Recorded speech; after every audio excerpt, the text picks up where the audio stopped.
At kaugnay pa rin ang muling pagbubukas kahapon ng pagdinig ng Senate Blue Ribbon Committee kaugnay ng maanumalyang flood control projects. Makakasama natin, Committee Vice Chairperson, Senator Erwin Tulfo. Magandang tanghali po sa inyo, Senator Erwin. Salamat po sa oras. Maraming salamat po, Ms. Cheryl. Thank you for inviting me in your program. Senator, hindi po biro itong investigasyon ng inyong komite. So far, kumusta po ang assessment dun sa itinakbong hearing kahapon? Well, satisfied po tayo na linawan tayo lahat kasi yung taong bayan nagtataka dahil may mga promise po, commitment po ang palasyo. Nag-commit din po ang ating ombudsman na may mga mahuhuli before Christmas. May mga makakasuhan na unfortunately wala pa, iilan pa lang.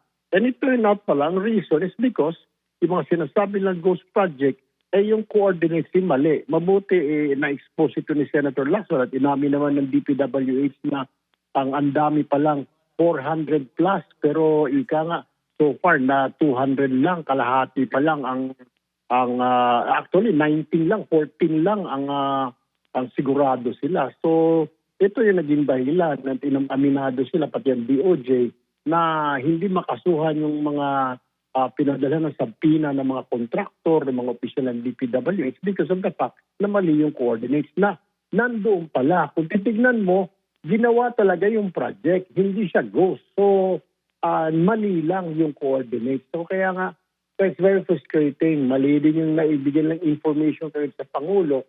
Na-inform na raw ang Pangulo pati ang Secretary na si Secretary P. So lumalabas na meron talagang mga nakaklaro na mga maling impormasyon.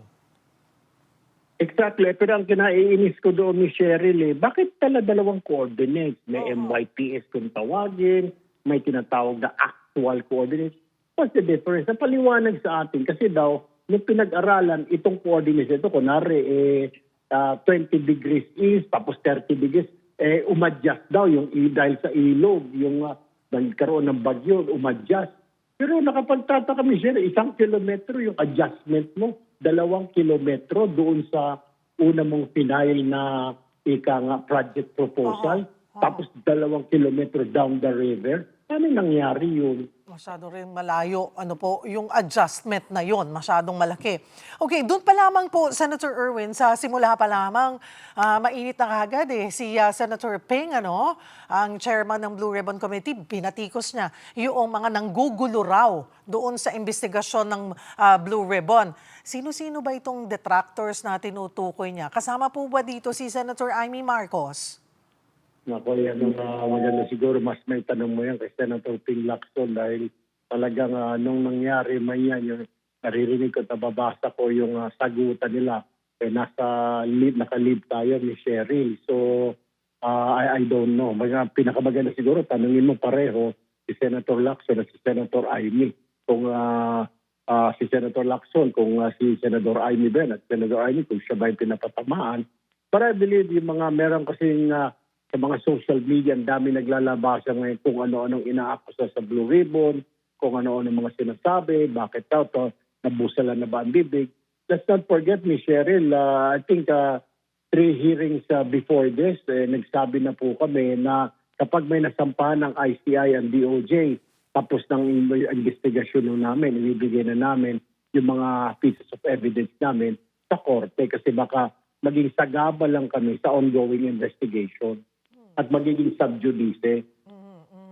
Puntahan ko po itong pagharap ni former DPWH Secretary Manny Bonoan. Ano po ang masasabi nyo dito nga sa kanyang pag-deny sa mga aligasyon laban sa kanya? Yung sinasabi niya na oversight function lang naman daw yung trabaho niya sa DPWH at hindi siya tumanggap ng kickback. Yung sa kickback, yan ang kailangan patunayan. Siguro sa korte niya na lang yung patunayan. Pero doon sa oversight, mukhang I beg to disagree, Ms. Cheryl. As a secretary ako, naging talihim din naman ako ng DSWD ng isang ahensya. Hindi lang oversight, talagang ikaw yung kapitan niya, parang barko. You do everything. You make sure yung mga proyekto, yung mga programs na implement, yung gusto ng Pangulo, yung objective at saka mission ng agency dapat ipapatupad, hindi lang oversight ni Cheryl. Doon po sa balikan ko yung, kanina na pag-usapan natin na issue ng, maling grid coordinates, ano po. Ang sinisisi po dito ni former Secretary Bonoan, sina former Yusek Cabral. So, ano ho ang, take nyo on this? Ang system diyan, paano pa sasagot yung patay? Ipatay na po yun. Yun ho, mahirap. May tuturo na lahat sa namatay. Still po, ibig sabihin, mahina po yung kinuha niya ng mga tauhan. Kasi, Miss Cheryl, sa totoo lang, may mga barkada ako ng mga engineer din. Basic daw yan. Pinag-aaralan sa kolehiyo, sa civil engineering. Yung mga coordinates na yan. Tapos kaya nakapagtataka na suddenly hindi mo alam yung coordinates, mali-mali. Ang question natin dyan ngayon, was it deliberately done na iligaw itong investigasyon o sadyang tanga lang itong mga official na ito? Or may tinatago sila, tatlo pala. Tanga, deliberately na ginawa nila, or wala silang alam talaga. Things like those, Ms. Cheryl. So itong dapat sunod na silipin. Yun ko nga tinatanong kahapon, pero sinasabi na hindi, sinuniti lang sa kanya. Paano pa natin matatanong si Cabral? Alikabok na siguro yun ngayon. Pero, Sen, may Cabral files. At hawak po ito ni Congressman Leandro Leviste. Tingin nyo may ambag ba ito sa investigasyon nyo considering na hindi pa nga na ma-verify ang lahat ng laman nito? Yung files na yun, tama naman yung si Senadora Amy, wish list yun ng mga senador. Yun yung kasi yung mga request na projects mula sa mga LGU, okay? Pero it doesn't necessarily mean, ang tanong niya, napondohan ba yan? Ang masama pa, kung napondohan pero humingi ng kickback yung senador, yung congressman. Pangalawa, may punto din naman si Bonoan na sinasabi niya kahapon. Mayroon palang approval kay Vince Dizon na okay, na makakuha siya ng dokumento. Bakit hindi na lang siya nag-request? Bakit pwersahan niyang hinablot umano yung dokumento? Base na rin doon sa investigasyon na isinagawa ng DPWH. Narinig naman natin kahapon, sinasabi ni Yusek Bernabe, nagsumbong na empleyado, pero si Cabral mismo sabi para hindi na lumaki. Pero sabi nga ni Bonoan, he could just have written a letter, di ba, to Secretary Dizon requesting for copies of that. Then wala na tayong problema. Ngayon, nagiging problema ngayon, issue ng credibility, authenticity. Baka may mga tinanggal doon ng mga pages, baka may mga reduction. So, kaya nga, pinapaaral namin sa DPWH, we're giving them a week or two to come up with a reply kung ito ba ay legit, ay ma-certify nila na true and correct. Sen, hindi pa rin sumipot sina dating ako Bicol Party List Representative Zaldico at Orly Guteza dito sa pagdinig kahapon. So ano ang aasahang mangyayari kapag hindi pa rin sila tumugon sa inilabas na show cause order? They were given 2 days and then after that, kung wala pa rin, warrants of arrest lang i-issue dyan. Kala Saldico and then kala Ginoong Guteza. Importante na talagang sumipot sila because sila yung sa center nito, si Saldico and then pangalawa si Guteza because mabigat yung only Guteza is linking Speaker Martin Romualdez in this flood control mess. So kung wala siya, hindi niya mapatunayan o ma-back upan yung kanyang statements, paano na lamang what are we going to do in his first statement, di ba? Kasi marami siyang mga inakusahan dyan, si Speaker Martin, si Saldico, pati nga si ACT-CIS Party List Congressman Eric Yap na nag-deliver. Kaya nga, gusto natin malaman, ano ba ito? Saan mo ba nakuha? Patunayan mo ito. Otherwise, it will not hold water, Ms. Cheryl. Magiging hearsay. Kaya kailangan talaga nila, ni Guteza, sumipot, ganun din si Saldico. Pero ang tanong, where is Guteza? Wala ho ba tayong lead o nababalitaan kung nasaan ba? Wala bang nakausap na family members man lang kung saan paano matetrace itong si Guteza? They have been trying, I believe, yung OSA have been trying. Sabi nga kahapon, usap-usapan, ang taong ayaw magpakita, hindi mo talaga makikita. Pero yung gusto magpakita, madali kasi with all the announcement, di ba, radio, TV, social media, hinahanap siya na merong show cause order. Dapat magpakita na siya. Kasi kung security man lang pag-uusapan, pwede naman siya sa Witness Protection Program ng DOJ. Lahat naman na pumapasok sa WPP, safe naman, di ba? So why? Anong kinakatakot niya at bakit di siya lumutang?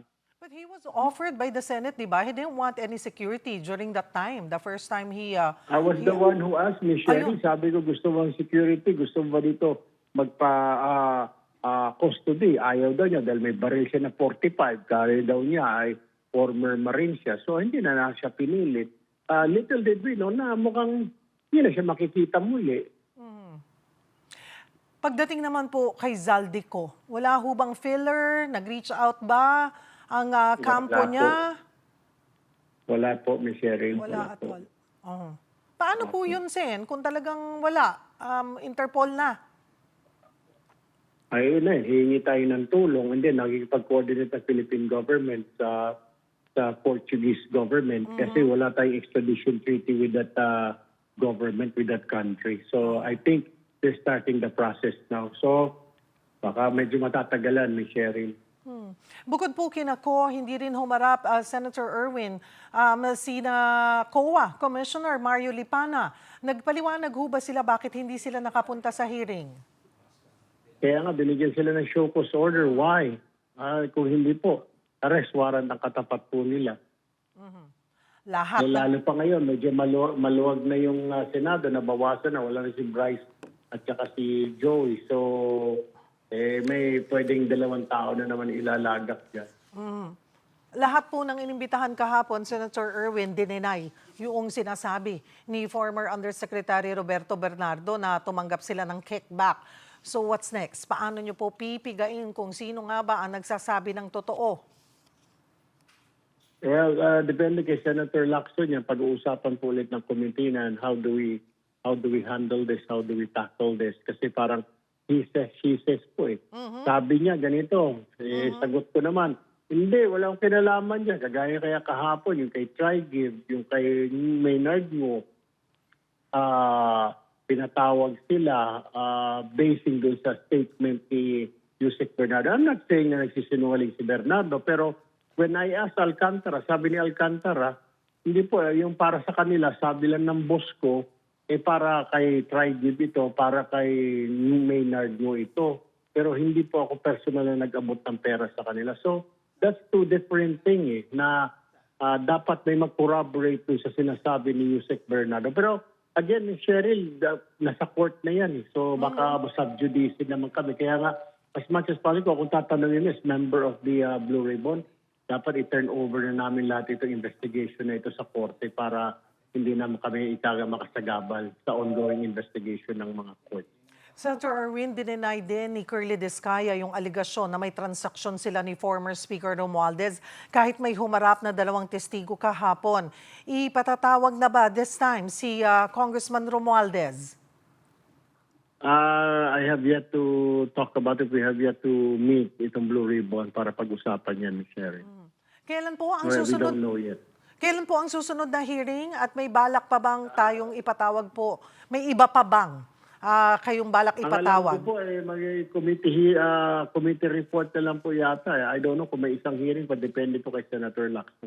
Ms. Cheryl, I have to fly na po. I have to take my the plane. Salamat po. But thank you. Po. Thank you po sa inyong oras. Salamat, Senator Erwin Tulfo.